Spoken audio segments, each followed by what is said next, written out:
우리 교회는 생명의 삶 본문으로 새벽과 주일 예배를 진행하고 있는데요. 6월부터는 베드로 전후서 또 오바댜 열왕기 하를 이제 살펴보게 될 것입니다. 기회 되는 대로 생명의 삶을 통해 매일매일 하나님의 말씀을 묵상하고 또 하나님과 교제할 수 있기를 주님의 이름으로 축복합니다. 베드로 전서가 기록될 당시 그리스도인들은 이 네로 황제를 통하여 아주 극심한 박해를 받고 있었습니다. 서기 64년 로마에 엄청난 화재가 발생하게 되는데요. 6일 동안 지속되었던 그 불은 도시의 대부분을 파괴하고 말았습니다. 네로는 자신의 새 궁전인 모두스 아우레아를 짓기 위해서 이 땅을 정리할 필요가 있었고, 그리고 그 땅을 확보하기 위해서 자기가 원했던 땅 위에 지어져 있던 그 건물들에게 일부러 불을 놓았던 것이지요. 그런데 이러한 네로의 만행이 사람들의 입에서 입으로 퍼져나가기 시작하였습니다. 그러자 그는 그 당시 막 일어나는 이 신흥 종교이면서 별로 로마에서 인기가 없었던 이 그리스도인들에게 이 방화의 화살을 돌렸고, 이러한 누명을 뒤집어 쓴 그리스도인들은 아무 죄도 없이 고문을 받으면서 목숨을 잃어가야만 했습니다. 네로의 만행은 매우 끔찍했습니다.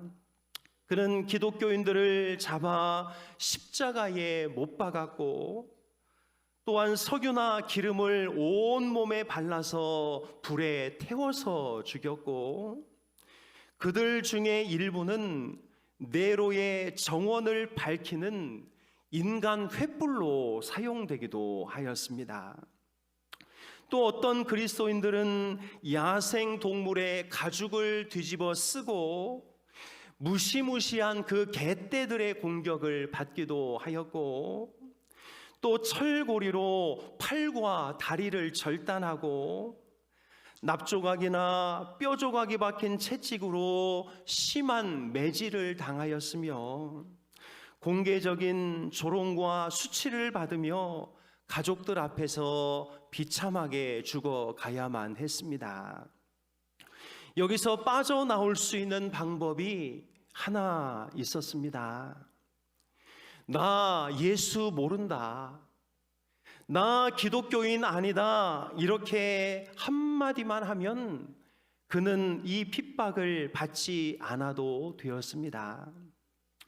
이런 상황 가운데 베드로는 박해로 인하여 여러 지역으로 흩어져 있었던 이 나그네 그리스도인들에게 이럴 때일수록 하나님을 더 신뢰하고 핍박으로 인하여 믿음을 저버리지 말며 오히려 이 핍박을 잘 견뎌내기만 하면 우리의 신앙이 더 힘있게 성장할 것이라고 권면하고 있었던 것이지요. 비록 핍박과 환난이 있지만 그것 때문에 우리의 신앙이 망가지지 않도록, 그것으로 인하여 오히려 더 생생한 산소망을 품을 수 있도록, 오히려 그런 상황을 기쁨으로 잘 견뎌내어 신앙인으로서의 우리의 저력을 보여주도록 지금 베드로는 성도들을 권고하고 있는 것입니다.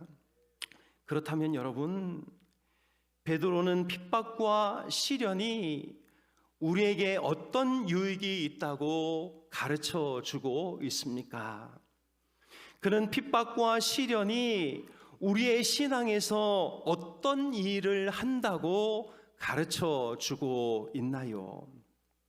핍박과 시련이 만들어내는 작품, 첫째로 핍박과 시련은 우리의 신앙에서 불순물을 제거합니다. 베드로전서 1장 6절은 이렇게 말하고 있는데요, 우리 같이 한번 읽겠습니다. 그러므로 너희가 이제 여러 가지 시험으로 말미암아 잠깐 근심하게 되지 않을 수 없으나 오히려 크게 기뻐하는도다. 베드로는 여러 가지 시험으로 인하여 우리가 잠깐 고통을 당할 수 있지만 오히려 이게 우리의 기쁨이라고 말하고 있습니다. 그 이유가 무엇일까요? 7절에서 말하고 있는데요, 너희 믿음의 확실함은 불로 연단하여도 없어질 금보다 더 귀하여 예수 그리스도께서 나타나실 때에 칭찬과 영광과 존귀를 얻게 할 것이니라. 여기 너희 믿음의 확실함, 이 확실함은 도키미온이라는 단어를 쓰는데요, 이것은 믿음의 진실성, 믿음의 순수성을 말하고 있는 것입니다. 그래서 공동번역은 이 부분을 이렇게 번역하고 있습니다. 우리 공동번역으로 6절과 7절 말씀을 천천히 한번 읽겠습니다. 그러므로 기뻐하십시오. 여러분이 지금 얼마 동안은 갖가지 시련을 겪으면서 슬퍼할 수밖에 없겠지만 그것은 여러분의 믿음을 순수하게 만들기 위한 것입니다. 결국 없어지고 말 황금도 불로 단련을 받습니다. 그러므로 황금보다 훨씬 더 귀한 여러분의 믿음은 많은 단련을 받아 순수한 것이 되어 예수 그리스도께서 나타나시는 날에 칭찬과 영광과 영예를 차지하게 될 것입니다. 아멘. 이것을 보면 결국 마지막 날 아무짝에도 쓸데없는 그 요만한 금조각조차도 불로 연단을 받아서 깨끗한 순금으로 만들어지는데, 마지막 날 우리의 생명을 결정짓는 그 믿음, 그 믿음에 이런 불의 연단이 필요하지 않겠느냐고 말하고 있는 것이지요. 우리의 불완전한 믿음은 이런 용광로 같은 불의 시험을 통과할 때 순도 100%의 믿음이 되어 주님이 우리를 부르러 오시는 날 영광과 존귀와 칭찬을 받게 될 것이라고 말씀하고 있습니다. 그러니까 여러분, 이 고난과 핍박은 사실 겪고 싶지 않은 고난을 수반하지만 정련된 믿음, 깨끗한 믿음, 이 불순물이 없는 믿음을 소유하려면 꼭 필요한 과정이라고 말하고 있는 것이지요. 여러분, 혹시 땡감을 우려본 적이 있습니까? 가을이 되면 감나무에 주렁주렁 이런 감들이 맺히게 되는데요, 그러면 이제 홍시는 어느 정도 따먹고 이 땡감을 다 땁니다. 그런데 단감이 아닌 이상 이 상태로는 감을 먹을 수가 없지요. 그러면 엄마가 이 팔팔 끓인 물을 잘 식혀서 커다란 이 항아리에다가 물을 가득 채웁니다. 그리고는 이 항아리 속에 소금을 들이붓지요. 그리고는 이 땡감들을 이 소금 안에 쏟아 붓습니다.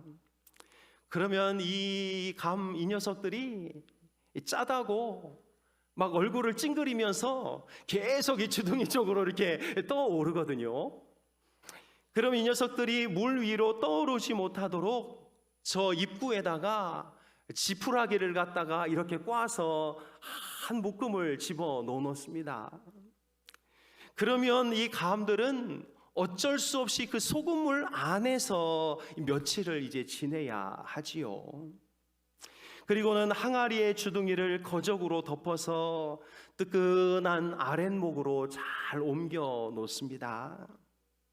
이렇게 소금물 속에 잠긴 땡감들은 약 이틀 동안 이 짠기와 뜨거운 열기의 고통을 견뎌내게 되는데요.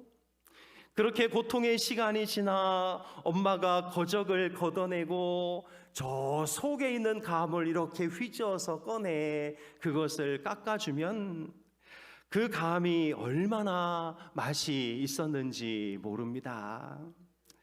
사랑하는 여러분, 감이 떫은 것은 그 안에 이 타닌이라는 성분이 들어있기 때문이지요. 이 땡감들은 이 소금물에 잠겨 있으면서 이 타닌을 밖으로 다 빼내고 비로소 단감으로 거듭나게 되는 것이지요. 우리 안에도 아직도 밖으로 빼내지 않고 인생에서 떫은 맛을 내는 이 죄악의 탄인들이 얼마나 많이 녹아져 있습니까?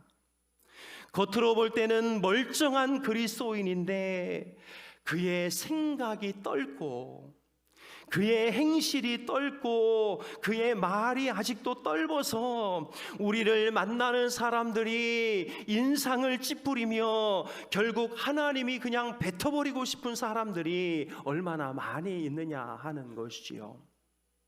그래서 하나님은 당신의 백성들이 단맛을 내는 성도가 되기를 원하여 이 소금물 안에 푹 담궈 놓는 것입니다.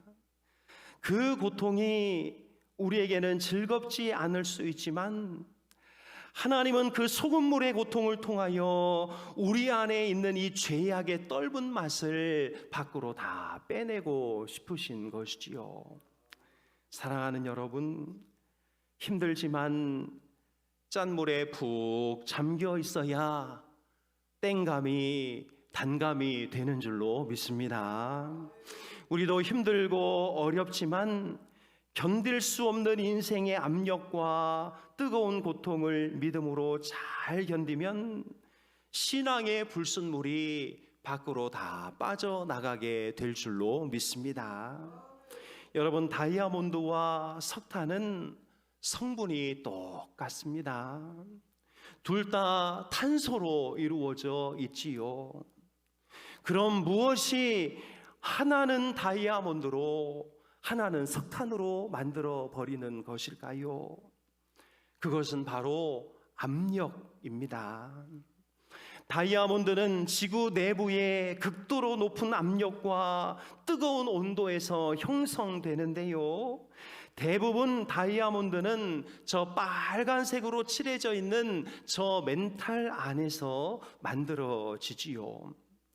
멘탈에 숨어있던 다이아몬드는 화살이 폭발하거나 지각이 뒤틀리면서 그 속에 있던 다이아몬드가 지각 밖으로 튀어나오게 되는 것입니다.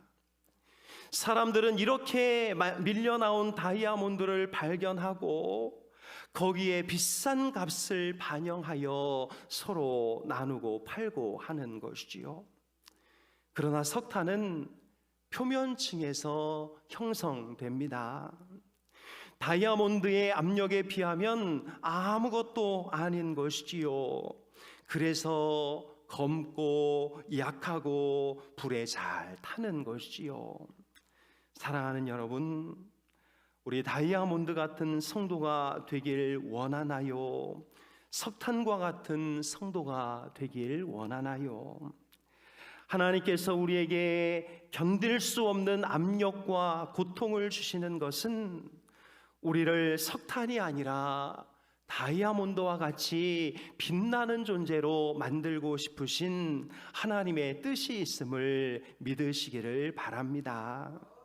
혹 이런저런 일들로 지금 힘들고 어려운 상황 가운데 있다면 하나님께서 나의 떫은 맛을 빼주시고 있구나. 하나님께서 나를 다이아몬드로 빚어가고 있구나. 이렇게 생각하시면서 이 모든 어려움을 잘 이겨낼 수 있기를 주님의 이름으로 축복합니다. 우리 함께 인사하겠습니다. 우리 땡감 신자 되지 말고 단감 신자 됩시다. 한번 인사하겠습니다. 우리 땡감 신자 되지 말고 단감 신자 됩시다. 우리 한 번 더 석탄 신자 되지 말고 보석 신자 됩시다. 한번 인사하겠습니다. 우리 석탄 신자 되지 말고 보석 신자 됩시다. 아멘. 핍박과 시련이 만들어내는 작품 둘째로, 핍박과 시련은 우리 신앙의 진위 여부를 드러냅니다. 8절과 9절은 이렇게 말하고 있는데요, 우리 천천히 같이 한번 읽겠습니다. 예수를 너희가 보지 못하였으나 사랑하는도다. 이제도 보지 못하나 믿고 말할 수 없는 영광스러운 즐거움으로 기뻐하니 믿음의 결국 곧 영혼의 구원을 받음이라. 아멘. 여러분, 말이 참 어렵지요. 베드로 전후서는 좀 말이 심오하고 어려운데요, 제가 좀 쉽게 풀어드리면 이렇습니다. 여러분은 예수님을 본 적이 없지만 그분을 사랑하지요. 여러분은 예수님을 만난 적이 없지만 그분을 믿지요. 여러분은 만나본 적도 없는 그 예수님 때문에 지금 기쁘시지요. 그 마음 변함이 없으시지요. 그러면 잘하시는 것입니다. 왜냐하면 그런 사람들만이 영혼의 구원을 받을 수 있기 때문입니다. 이런 말인 것이지요. 그러니까 여기서 마음이 바뀌면 영혼의 구원도 그냥 날아가 버리는 것입니다.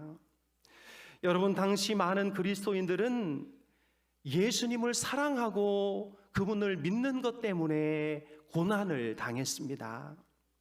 그리고 그 고문은 대부분 육체적인 고문이었지요.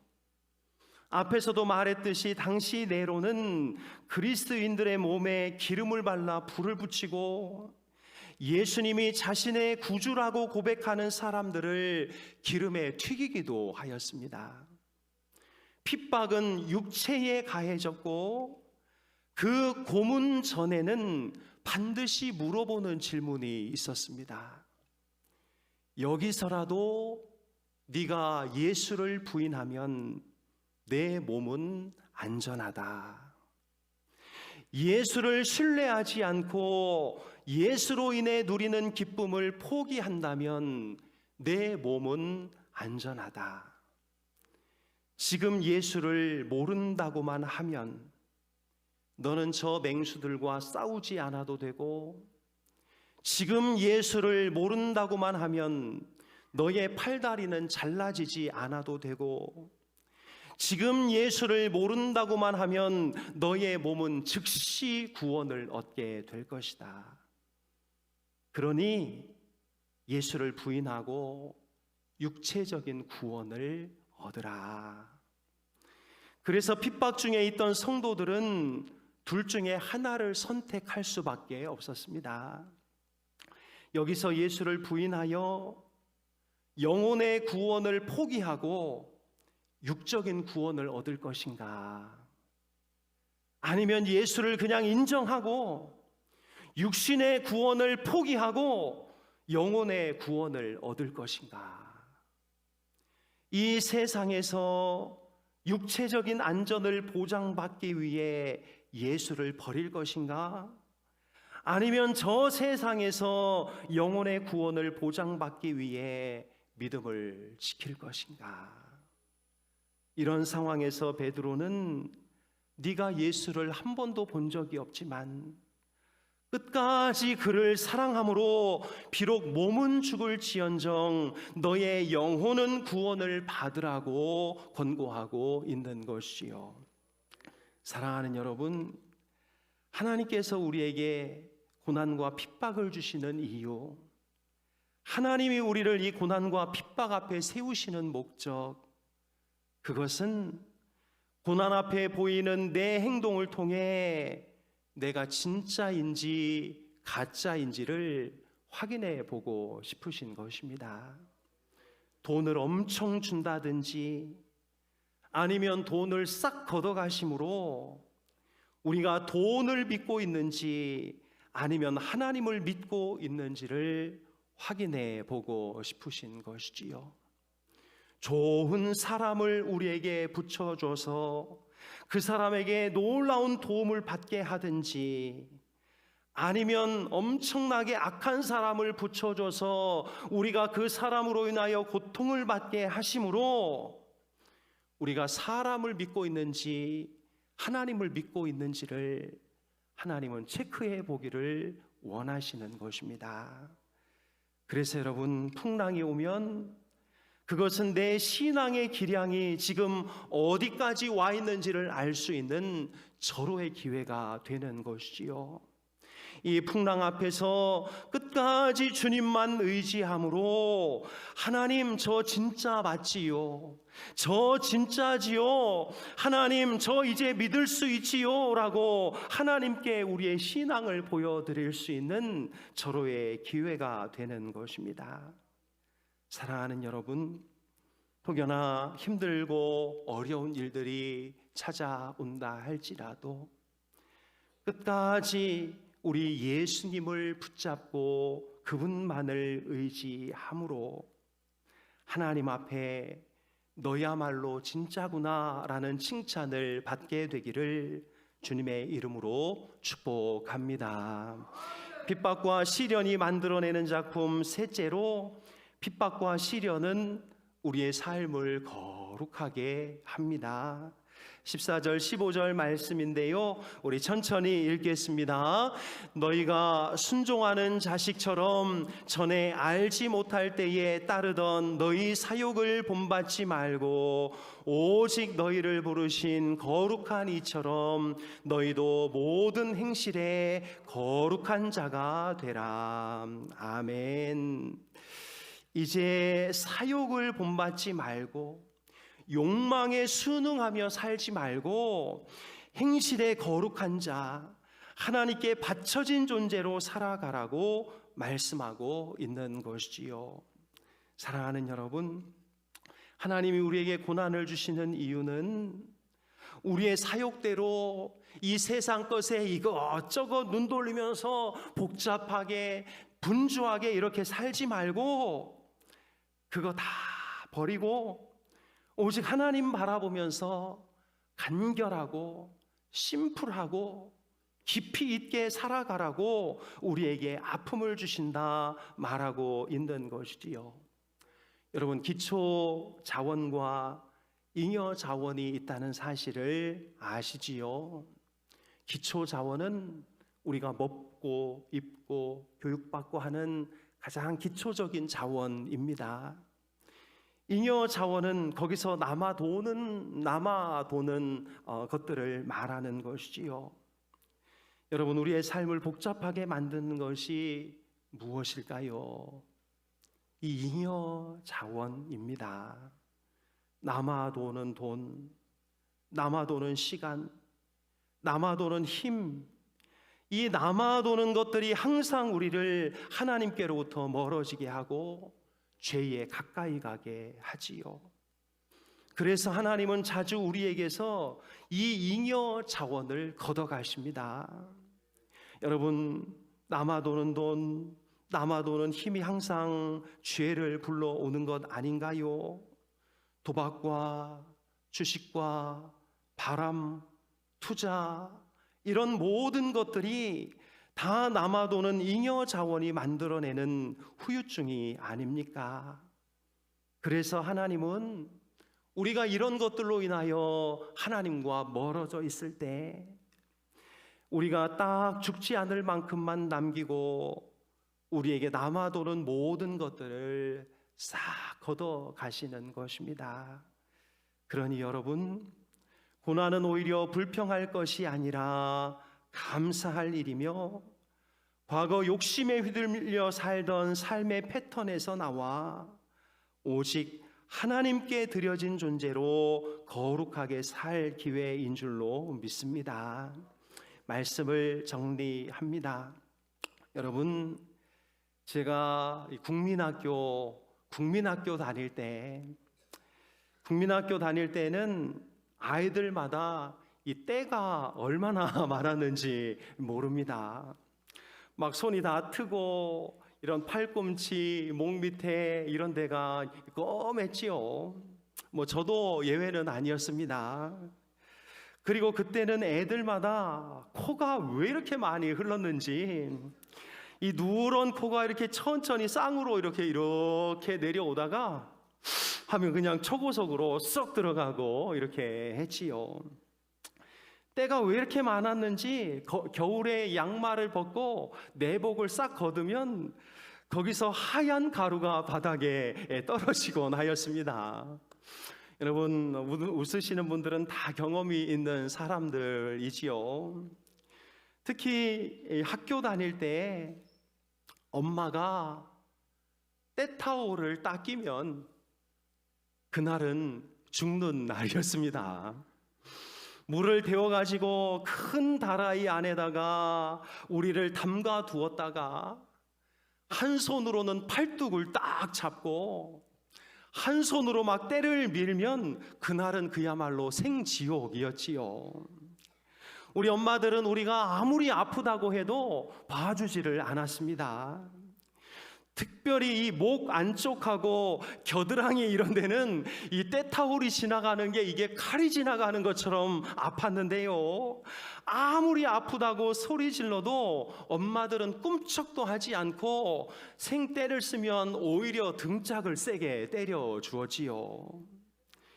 결국 때를 다 밀어야 그 가학적인 고문이 끝나고 우리는 평안을 찾을 수가 있었습니다. 여러분, 하나님도 가끔 당신의 손에 이태리 타올을 끼우시고 우리의 팔을 붙잡으실 때가 있습니다. 옛날 그렇게 도망 다녀도 결국 우리를 붙잡고 때를 밀어주셨던 그 엄마처럼 하나님은 한 손에 때타올을 끼고 한 손으로는 우리 팔뚝을 꽉 잡고 등과 목, 겨드랑이에 때를 밀기 시작하시지요. 하나님은 우리 엄마보다 더 하십니다. 우리가 아무리 아프다고 소리 질러도 우리 하나님은 눈 하나 깜짝하지 아니하시지요. 목, 겨드랑이 이런 데 밀 때는 진짜 칼이 지나가는 것 같아도 하나님은 봐줄 생각이 없습니다. 죽겠다고 울어도 하나님이 일단 벗겨내겠다고 다짐한 죄는 벗겨질 때까지 하나님은 계속 우리의 때를 미시지요. 살가죽이 다 벗겨질 것 같아도 하나님은 끝까지 포기하지 않습니다. 그러나 여러분, 아파도 그게 축복입니다. 왜냐하면 그렇게 때를 밀어야 비로소 우리는 개운한 몸으로 천국의 안방에 들어가 쉴 수 있기 때문인 것이지요. 사랑하는 여러분, 핍박과 고통은 우리를 아프게 합니다. 그러나 그것은 우리의 신앙에서 불순물을 걸러냅니다. 핍박과 고통은 우리를 아프게 하지만 그것을 통해 우리의 신앙이 가짜인지 진짜인지를 알아차리게 됩니다. 핍박과 고통은 우리를 아프게 합니다. 그러나 그것은 우리의 삶을 단순하고 거룩하게 만드는 것이지요. 혹여나 지금 어렵고 힘든 중에 있다면 내 신앙을 다시 한번 점검하셔서 하나님이 지금 내 등을 밀고 계시는구나, 하나님이 지금 내 때를 베끼고 계시는구나, 더 깨끗해질 나의 모습을 생각하며 잘 인내하시고 정결한 성도가 될 수 있기를 주님의 이름으로 축복합니다. 기도하겠습니다. 하나님 아버지, 베드로가 편지를 쓸 때에는 예수님을 믿는다는 말 한마디 때문에 팔다리가 잘리고 목이 잘려지는 그런 극심한 핍박 가운데 있었으나 진실한 그리스도인들은 몸의 구원을 추구하지 아니하고 끝까지 예수님을 바라봄으로 영혼의 구원을 추구하였습니다. 그때와는 비교할 수 없지만 그러나 우리에게도 이런 핍박과 고통이 찾아오고 있습니다. 그러나 이것은 우리를 죽이려고 주시는 것이 아니라 우리를 더 정결하고 깨끗하게 하시려고 주시는 하나님의 복인 줄로 믿습니다. 이 시험을 통과하면서 우리 신앙의 불순물이 다 빠져나가게 하여 주옵소서. 이런 고통 가운데 혹 내 신앙이 가짜였구나라는 것이 분별된다면 다시 예수님을 나의 구주로 받아들일 수 있도록 인도하여 주옵소서. 잉여 자원을 걷어가시는 하나님 앞에서 세상 것에 눈 돌리며 살지 않고 오직 하나님만 바라보면서 살아가는 우리 모두가 되게 도와주시옵소서. 하나님 아버지, 우리의 때를 밀어주시는 하나님의 마음을 바라보게 하시고 우리의 더러운 때가 하나님의 은혜 가운데 예수 그리스도의 피로 정결케 될 수 있도록 인도하여 주옵소서. 우리 인도의 모든 가족들을 안전과 평안 가운데 붙잡아 주시며 혹여나 이런 핍박과 고난 가운데 있는 성도들이 있다면 하나님 그 시간을 빨리 단축시켜 주시어서 지치거나 힘들지 않도록 도와주시옵소서. 하나님, 이 시간 귀한 물질을 하나님 앞에 올려드립니다. 이 물질이 쓰이는 곳곳마다 하나님의 영광이 나타나게 하여 주옵소서. 드리고 싶으나 드리지 못하는 손길들 위에 복을 부어 주옵소서. 예수님의 이름으로 기도하옵나이다. 아멘.